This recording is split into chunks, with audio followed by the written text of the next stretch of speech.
we didn't want to do that. I'd like to see the chart if you have it. Could you bring it up, Howard? This is our great Secretary of Commerce, Howard Lutnick.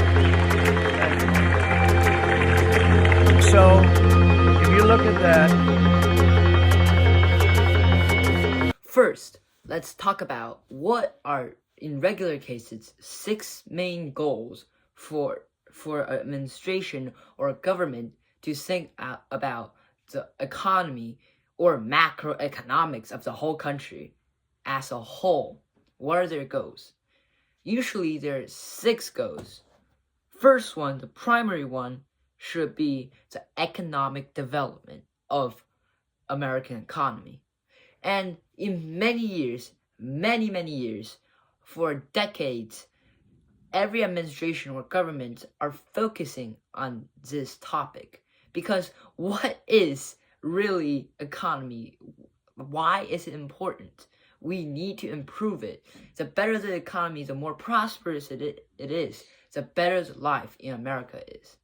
And which will make America more powerful, more stronger, have more authority in the global stage, and have a prosperous life for everyone within America. But for Trump and his administration, it's really unsure about is he putting the economic development of America at the first place. Economic development isn't a super to be real. Everything that government do is try to improving economy. But when I talk about the economic development, it's talking about the economic development in the short term, but there could be other focuses. For example, the government also want a stable price or a stable market, because the government doesn't want every price goes up, and that will hurt the economy in the long term and hurt the prosperity and the livelihood of American people. So it's not really just focusing on one topic. You want to focus on many other topics.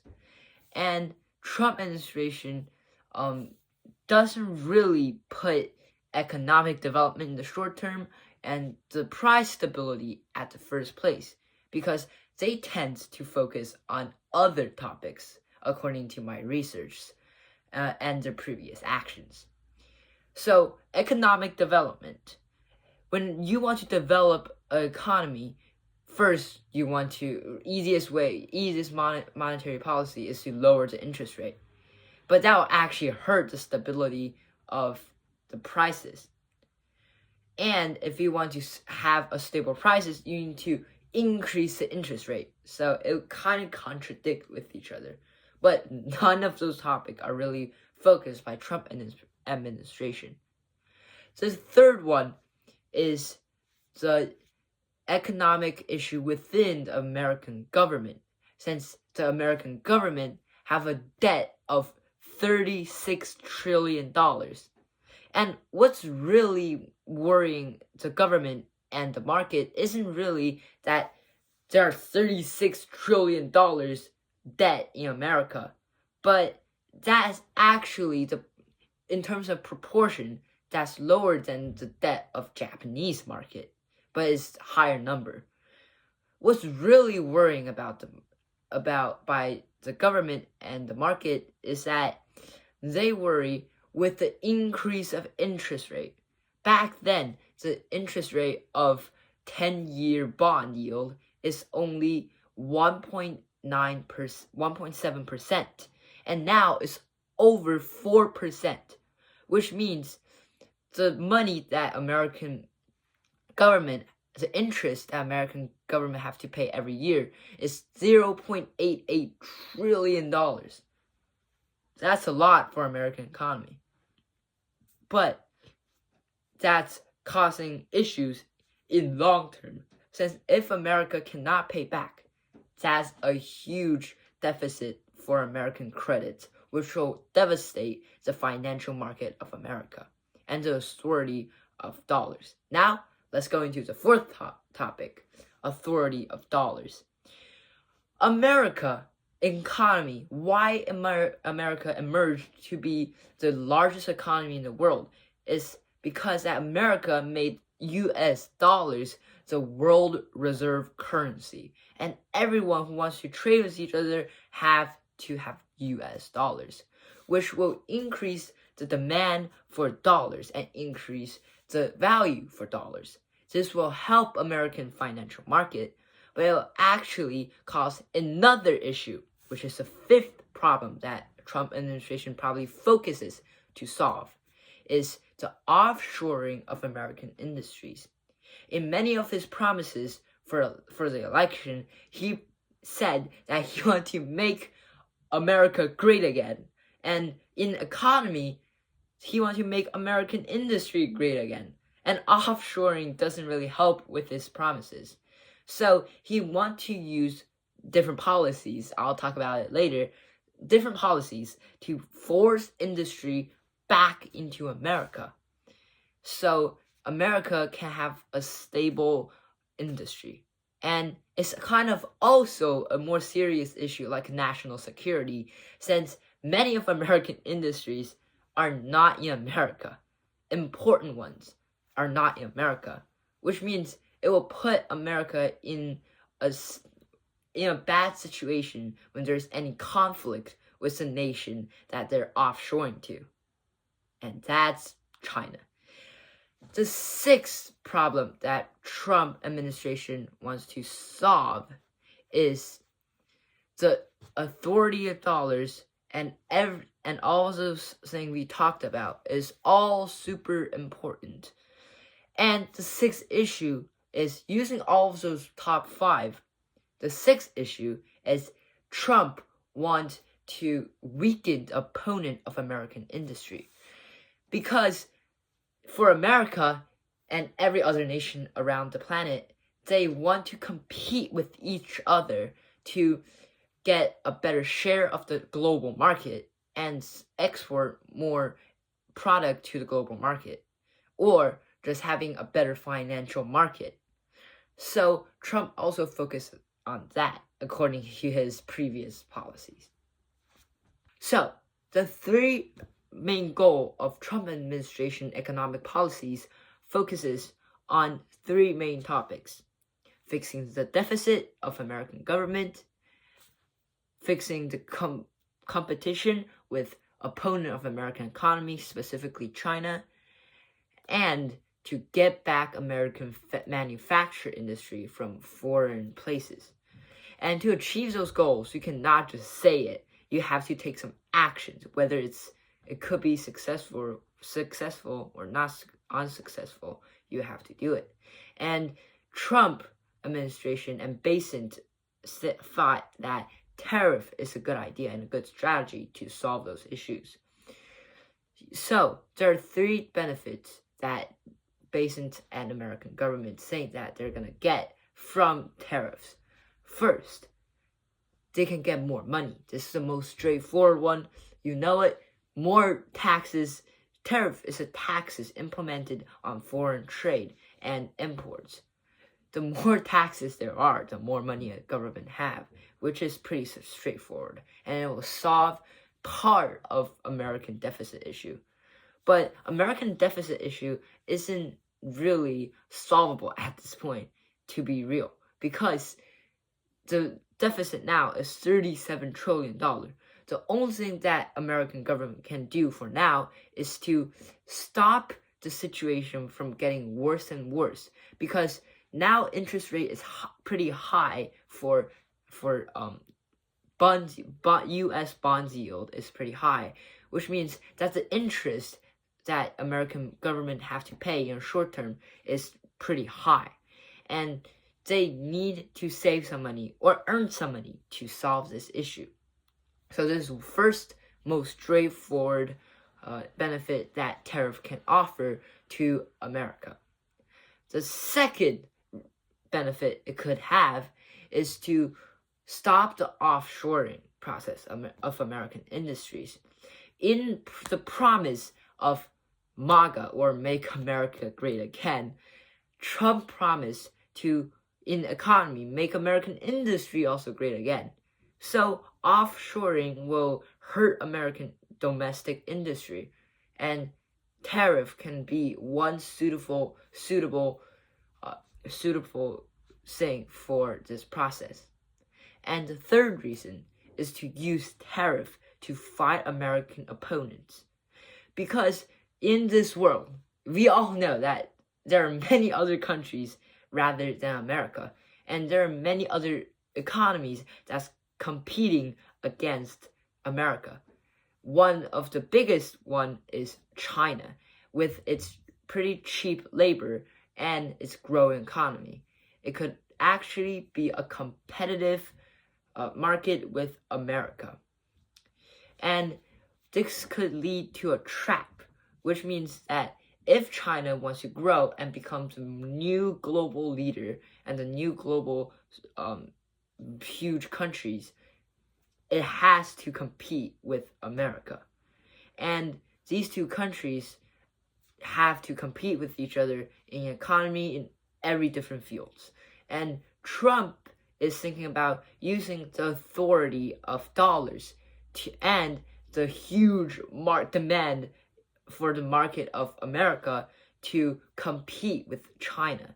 And another reason is many of manufacturers who offshore from America is going to China, as I just said. But is it only benefits from this new policy of tariffs? And what do you base it? One of the most prominent person for this situation and economic policy of America, what do he really think that tariff can help America? But there are also risks within this process. For example, as I just said, Trump wants to lower the cost of those loans and debt of America to solve the deficit issue of American government. But adding tariff can actually increase the inflation and the prices of American market, which could lead to the increase of interest rate. And the increase of interest rate will increase the bond yield, which will go back to the issue of lowering the cost of government, because it will actually increase the cost of government because of the increase of interest rates. And this first tariff policy requires a lot more than the dream plan, the dream situation of the Trump administration imagined. Because in the trading and the global market, all different competing markets are competing against each other. And they're not gonna follow what America wants them to do. For example, why will Chinese actually lower their exports on America? Because American industry and American markets still want to buy more cheap product from China, and increasing this whole cost of product will actually increase the debt weight lost, and this will hurt American economy and the livelihood of millions of American people who need to pay a lot of money for those products, and this will actually hurt them. So tariff is also a policy that you need to kind of communicate and negotiate with other countries. And the worst case scenario, China is also a country with a large economic power that they can use it to fight against America, like increasing tariff or a rebuttal tariff to America to compete with America too. And this will also harm American economy. And I think what Basin actually want is to have a situation where America will use the power of authority of American dollars and the military to force those smaller or weaker nation to back down on tariff issues. But he probably didn't imagine that Trump is gonna hold a huge board of all different countries, and you can imagine Rock are fighting one person. Rock is most likely gonna win, but if you time that number by 100, I highly doubt that Rock is gonna win from 1v100 fight. And this is rather really competitive, and it could hurt American economy. And in the short term, Trump tries to lower the spending of government, which will actually hurt America in global stage diplomatically, because they're trying to spend less money on global stage, which will decrease their influence. And Donald Trump said that America holds 60% of total military spending of NATO, and all the European nations are only spending 1.9% of their income on military, which make Trump feel unfair because America is protecting all those European nations, but they're actually not doing anything, like not putting a lot of money into military. So all of these policies concludes to one policy: tariff. Tariff, tariff, tariff, as Trump said. You have to use tariff to get all the three main goals that I just talked about that Trump wants to focus on. The tariff can achieve the three main goals that Trump administration tries to achieve, but it could also hurt the other two factors of economy: the stable prices of market and the economic development in the short term, which could lead to a lot of controversy and leads to a lot of risk. And we can see that Trump did not do well in the first tariff fight with China and numerous other countries. And let's talk about the second policy that Trump administration tries to focus on, that was talked about by a really famous financial analyst called Milan. And he said that the American government should sign a treaty or accord called Mar-a-Lago Accord with other nations like European Unions, China, Japan, Canada, Australia, to sign an accord. Mar-a-Lago is actually one of the properties that Trump owns, but this is the main focuses on this part is to have a negotiation with many other major economic powers in this world, like China, European Union, and Japan, to sell US dollars and decrease the value of US dollars. This will actually cause America to have a better situation to fix the trade deficit and to remanufacture America. And this could cause US dollars authority to decrease, but it could help America to get all of those manufacture back and to have a lower cost when exporting their product. And the second part of the Mar-a-Lago Accord is to make all America bond from a short-term bond to a long-term bond. Because in short term, America cannot afford as much interest and bond yield.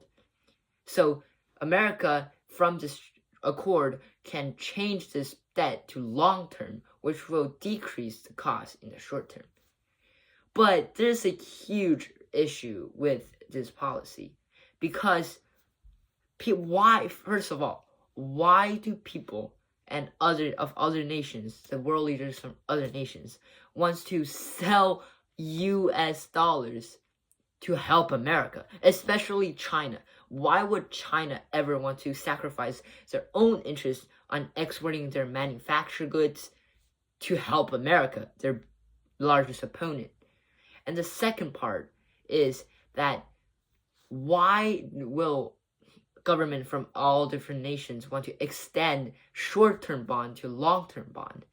That's, if you to say what it actually is, that could be determined as a break of treaty for America, because you're breaking the original plan that we purchased. When the country purchased those bonds, they want short-term bond, not long-term bond. And why would those countries ever agree to increase the risk on owning American bonds? So it's a really risky take for other nations. But it could be achieved, and it will help America if it actually can be achieved. And it's kind of like the Park Accord in the 1980s, where America negotiated with other major powers like Germany, Japan, England, and France to lower the value of US dollar to help America. But is it actually achievable now with the controversy of tariff and other controversies that Trump administration facing? So, in conclusion, for now, in the first year, Trump did not do a really good job on tariff policies, and somehow kind of failed to achieve those goals that he promised. And for example, debt is a long-term issue that you cannot really fix in 4 years. And one of the longest term issue for economy is if manufacturing and industries, because it takes a lot of years to convince those companies to re-domesticate their industries. And for capitalists and capitalism, they want to maximize their profit, which means if the cost of manufacturing in China is still lower than manufacturing in America, they will still stay in America, and it will hurt American economic development in the short term. So in this first year, it is not quite yet to determine whether Trump can finally succeed in his plans. But for now, America is in an unsteady position, and it's in an awkward situation for American economy right now. Thank you.